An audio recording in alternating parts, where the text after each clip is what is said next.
հենց հիմա ամենօրվա ռեժիմով։ Եվ սա հենց իհարկե հիբրիդային պատերազմի հենց բնորոշ մոտեցում է, որովհետև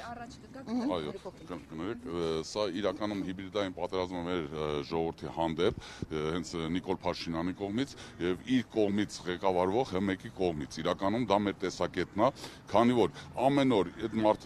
մարդկանց շեղում այն որ անհետ իր պահվածքով, մի կողմից, մյուս կողմից է ՀՄԷԿ-ը զավթած է իր դաշնակիցների եւ իր կուսակցականների կողմից եւ իրանք ամբողջ դաշտը տիրապետում են եւ մարդկանց թույլ չեն տալի ընդհանրապես ընտրությունից առաջ որ մենք կարողանանք ներկայացնենք թե ապագայի մասին մեր տեսականները թե ընդհանրապես ինչ որ խոսակցություն չի գնում նրա մասին թե ինչ կարող ենք անել որ փոփոխություն լինի մեր պետության մեջ դեպի իրական ժողովրդավարություն իսկ սա ինչ որ կատարվում է իրական մենք տեսնում ենք դա որպես հիբրիդային պատերազմ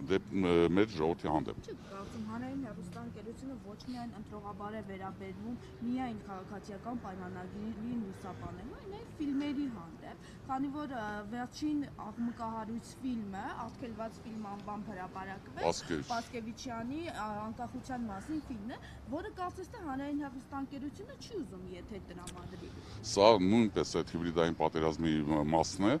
երբ որ ուզում են մեր ազգային, մեր ինքնությունը ընդհանրապես մեջներիցս հանեն եւ սարքեն ինչ որ ամորֆ մի հատ ինչ որ ազգ, որը որ ոչ պատմություն ունի, ոչ հիշատակ ունի, իհարկե դա չի ստացվելու, ոչ մի կերպ դա չի ստացվելու իրանց մոտ, բայց ամեն դեպքում փորձեր իրանք կատարում են եւ դեռևս մինչ իրանք պաշտոնավարելու են, դա այդ փորձերը չի վերջանալու։ Իսկ ակնկալիքները գլխավոր դատախազությունից Ամեն դեպքում ակնկալիք իրականում ոնց որ ասեց իմ գործընկերը չկա, սակայն սա նրա մասին է, որ իրանք պետք է հասկանան, թե ՀՄԷԿ-ի ղեկավարությունը, թե հանձնաժողովի ղեկավարությունը, թե ԱԱԾ-ն, թե դատախազությունը պետք է հասկանան, որ պատասխանատվություն են կրում նույնպես նույն չափով, ինչքան որ եւ Փաշինյանը։ Ես ընդհանրապես շատ կարճ